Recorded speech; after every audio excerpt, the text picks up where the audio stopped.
أيها الأحبة، أوصيكم ونفسي بتقوى الله عز وجل. أيها الأحباب، يقول الله تبارك وتعالى: شهر رمضان الذي أنزل فيه القرآن هدى للناس وبينات من الهدى والفرقان. ويقول سبحانه: قل بفضل الله وبرحمته فبذلك فليفرحوا هو خير مما يجمعون. قال المفسرون: فضل الله الإسلام ورحمته القرآن. قل بفضل الله وبرحمته فبذلك فليفرحوا هو خير مما يجمعون. أيها الأحباب، يجب أن تمتلئ النفوس فرحا بهذا القرآن، ويفيض هذا الفرح والبشرى على الوجوه ويمتد إلى البيوت والمجتمعات. Chères sœurs, chers frères, tous les êtres humains recherchent le bonheur, parlent du bonheur, courent après le bonheur, enseignent le bonheur, forment les gens au bonheur.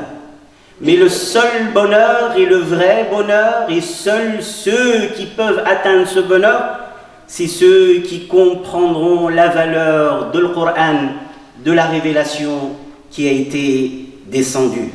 Nous devons, nous dit Allah subhanahu wa ta'ala, être heureux et joyeux, en particulier pendant ce mois du Ramadan, parce que c'est durant ce mois qu'a été descendu le secret du bonheur et de la joie. Cette joie et ce bonheur doivent se répandre partout. Le Coran doit parvenir à tous les cœurs tristes, angoissés, désemparés, égarés. Allah subhanahu wa ta'ala dit: le mois du Ramadan est celui au cours duquel le Coran a été révélé pour guider les hommes dans la bonne direction et leur permettre de distinguer la vérité de l'erreur. Et il dit, subhanah, dit: c'est là une grâce et une miséricorde. Une grâce et une miséricorde de Dieu dont les hommes devraient se réjouir, car elles sont bien plus précieuses que toutes les richesses qu'ils accumulent. Allah subhanahu wa ta'ala il nous dit que nous devons nous réjouir de ces deux choses qui sont meilleures que tout ce que les gens accumulent et amassent. Et ces deux choses qui doivent nous réjouir, c'est une grâce, et les savants de l'interprétation, ils disent ça signifie l'islam. Et une rahma, une miséricorde, les mêmes savants disent que c'est le Coran. L'islam et le Coran. Tu as l'islam et le Coran, les deux sources de joie, de bonheur et d'apaisement. Si après ces deux grâces, nous sommes malheureux, nous ne sommes pas heureux, nous sommes angoissés, c'est qu'il y a un problème dans la manière d'accueillir l'islam et d'accueillir la parole d'Allah, al-Qur'an. Ayyuha al-mu'minun, rawa Muslim an Abi Umamata radiyallahu anhu أن النبي صلى الله عليه وسلم قال: اقرأوا القرآن فإنه يأتي يوم القيامة شفيعا لأصحابه. وعن عبد الله بن مسعود رضي الله عنه قال: قال لي رسول الله صلى الله عليه وسلم: اقرأ علي. قال: قلت: أقرأ عليك وعليك أنزل. قال صلى الله عليه وسلم: إني أشتهي أن أسمعه من غيري. إني أشتهي أن أسمعه من غيري. قال: فقرأت النساء حتى إذا بلغت: فكيف إذا جئنا من كل أمة بشهيد وجئنا بك على هؤلاء شهيدا. قال صلى الله عليه وسلم لي: كف أو أمسك.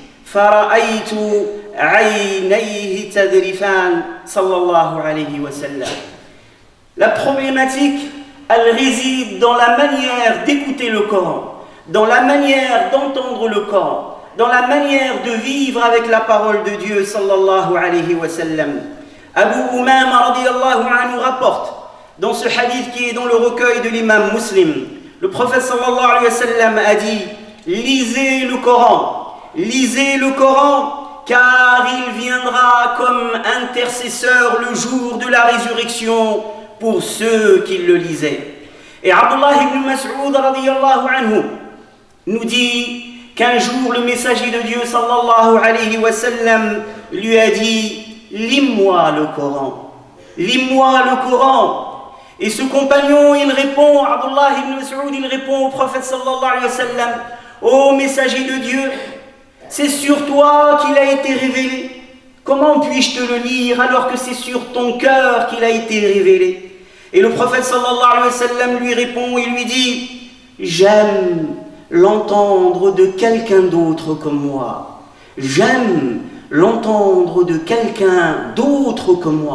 Pour que le prophète sallallahu alayhi wa sallam, il nous apprenne également à écouter le cœur, pas à écouter le Coran, pas uniquement avec l'oreille, mais l'écouter avec son cœur, avec son âme. Et Abdullah ibn Mas'ud s'est mis à lui réciter des versets de Sourate les femmes, An-Nisa, jusqu'à ce qu'il est arrivé au verset: qu'adviendra-t-il des négateurs lorsque de chaque communauté nous amènerons un témoin à charge et que nous t'amènerons toi-même pour témoigner contre eux? À ce moment-là, le prophète sallallahu alayhi wa sallam, il lui dit: c'est bon, arrête-toi, ça suffit. Et Abdullah ibn Mas'ud, quand il a levé les yeux, il a vu que le prophète sallallahu alayhi wa sallam avait les yeux remplis de larmes, de sanglots, sallallahu alayhi wa sallam. وعن محمد بن جبير بن مطعم عن أبيه قال: سمعت النبي صلى الله عليه وسلم يقرأ في المغرب بالطور فلما بلغ هذه الآية: أم خلقوا من غير شيء أم هم الخالقون أم خلقوا السماوات والأرض بل لا يوقنون أم عندهم خزائن ربك أم هم المسيطرون. قال: كاد قلبي أن يطير.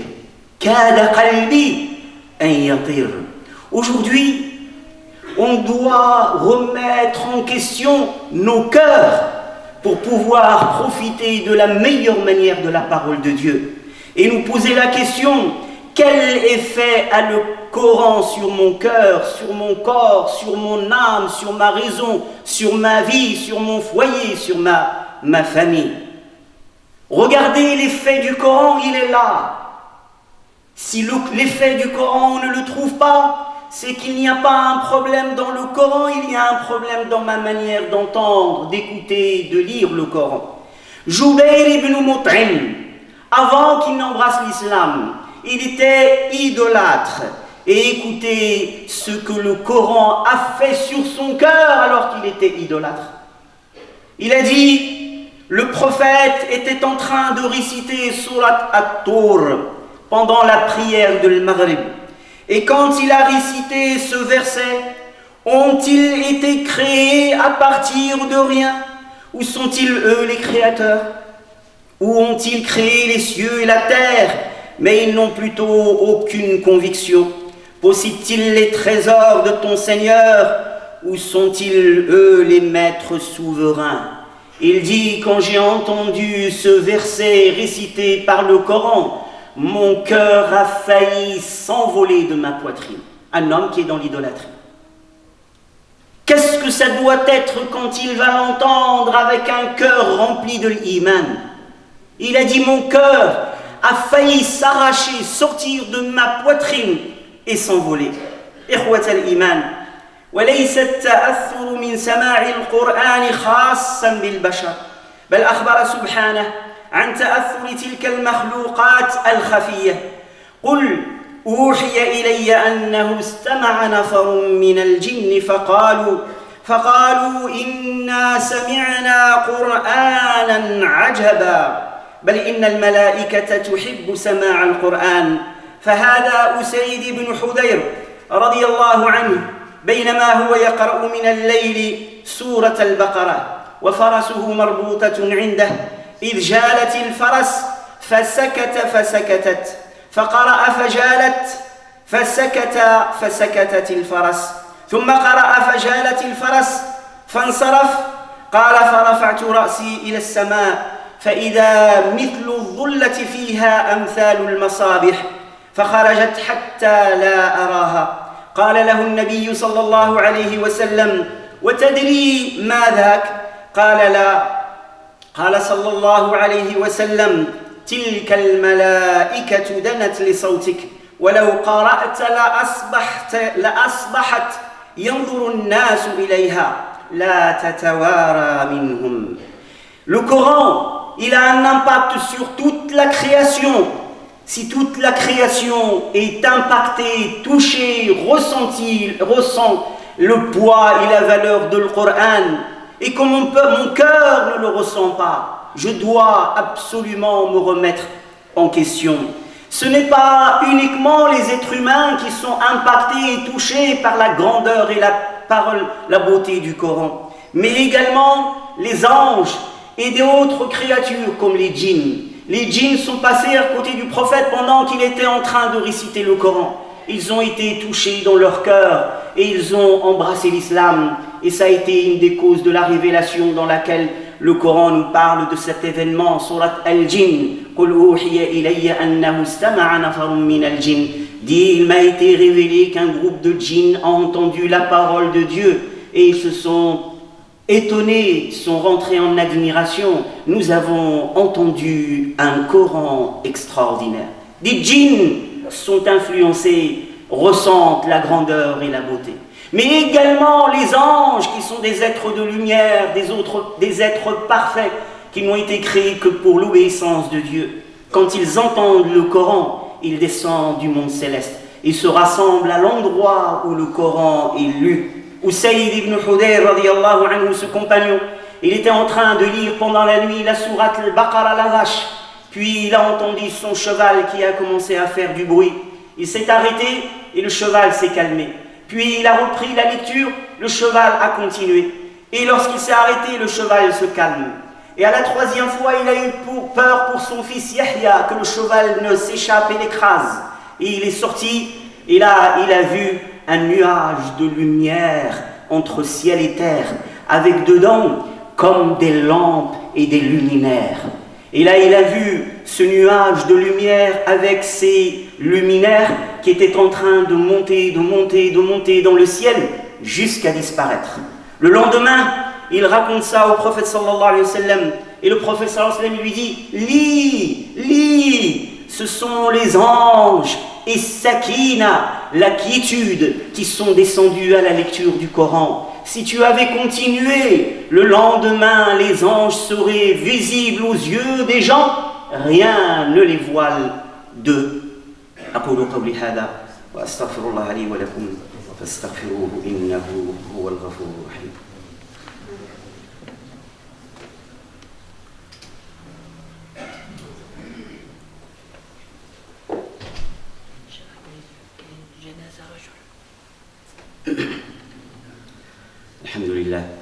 الحمد لله رب العالمين والصلاة والسلام على أشرف الأنبياء والمرسلين سيدنا محمد وعلى آله وصحبه أجمعين. أما بعد أيها الأحباب، أما الجبال أيها الأحبة فقد أخبر الله عنها فقال لو أنزلنا هذا القرآن على جبل لرأيته خاشعا متصدعا من خشية الله وتلك الأمثال نضربها للناس لعلهم يتفكرون. وعن ابن عباس رضي الله عنهما قال أنزلت سورة الأنعام جميعا بمكة معها موكب من الملائكة يشيعونها قد طبقوا ما بين السماء والأرض لهم زجل بالتسبيح حتى كادت الأرض أن ترتج من زجلهم بالتسبيح ارتجاجا. فلما سمع النبي صلى الله عليه وسلم زجلهم بالتسبيح رهب صلى الله عليه وسلم من ذلك فخر ساجدا حتى أنزلت عليه.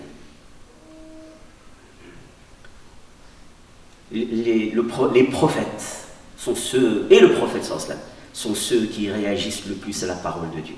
C'est pour ça que le prophète sallallahu alayhi wa sallam, il pleurait alayhi salatu wa sallam à l'écoute du Coran Karim. Les idolâtres et les mécréants et les non-musulmans, les idolâtres mécois sortaient la nuit en cachette et écoutaient la lecture du prophète sallallahu alayhi wa sallam pendant la prière de la nuit par admiration, alors que la journée le combattait. Le soir, ils ne pouvaient pas s'empêcher de sortir en cachette pour écouter le Coran. Le Coran a un impact sur les cœurs, même de ceux qui ne croient pas, de ceux qui sont idolâtres, de ceux qui sont dans le péché. Il a un impact. Mais ceux qui doivent être touchés le plus, ce sont ceux qui ont l'iman, ceux qui ont la foi, ce sont les croyants.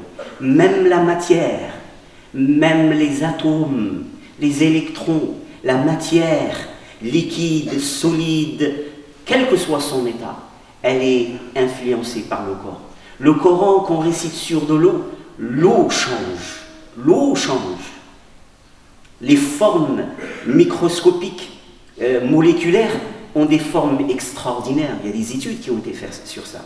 Allah il nous dit, si on avait révélé ce Coran sur une montagne, tu verrais cette montagne pulvérisée de crainte de Dieu. Et Abdullah ibn Abbas radiallahu anhuma, il dit que la sourate Al-An'am, les bestiaux, a été révélée à la Mecque d'un seul trait. D'un seul trait, c'est une sourate très longue, fait partie des longues sourates. Elle a été révélée d'un trait au prophète alayhi salatu wassalam. Et lorsqu'elle a été descendue par l'archange Jibril, il a été accompagné d'une procession d'anges qui a couvert ce qu'il y a entre les cieux et la terre. Et tous ces anges, dans cette procession, en train de descendre et d'accompagner la sourate Al-An'am, étaient en tasbih, jusqu'à ce que le bruit de leur tasbih a failli faire trembler la terre. Et quand le prophète sallallahu alayhi wa sallam a vu cela, il est tombé au sol en prosternation par crainte de Dieu.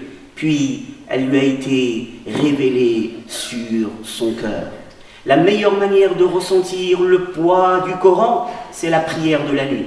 Et pendant le Ramadan, alhamdoulilah, on a les prières de Tarawih pour nous entraîner à prier le reste de l'année la nuit. Parce que Allah subhanahu wa ta'ala a ordonné aux croyants la prière de la nuit au début de l'islam. Et il a dit Inna nashi'ata al-layli hiya ashaddu wat'an wa aqwamu qila. Pourquoi la prière de la nuit? Allah subhanahu wa ta'ala dit Inna sanulqi alayka qawlan thaqila. Parce que nous allons déposer sur toi une parole très très lourde de sens, de lumière. Et il faut que ton cœur soit préparé, prédisposé à reconnaître ce poids. Sinon, la lecture sera uniquement une lecture de la langue et l'écoute sera uniquement une écoute du son et on ne profitera pas de la lumière et du poids spirituel qu'il y a dans la parole de Dieu. أقول قولي هذا وأستغفر الله لي ولكم فاستغفروه إنه هو الغفور الرحيم. أيها الأحباب، أذكركم بأن المسجد ينظم إفطار للصائمين، فبارك الله فيكم، تصدقوا، شاركوا في هذا الخير الكبير، بارك الله فيكم. La mosquée organise des ruptures du jeûne pour les gens et donc vous êtes invités à participer avec la nourriture, avec les moyens, avec l'argent. Barakallahu fikum. Et n'oubliez pas qu'après la prière, il y a la prière mortuaire et le défunt est un homme. Salat al-janaza ba'd as-salat wa al-mayyit rajul. سبحانك اللهم وبحمدك اشهد ان لا اله الا انت نستغفرك ونتوب اليك. صلى الله وسلم على سيدنا محمد وعلى اله وصحبه اجمعين.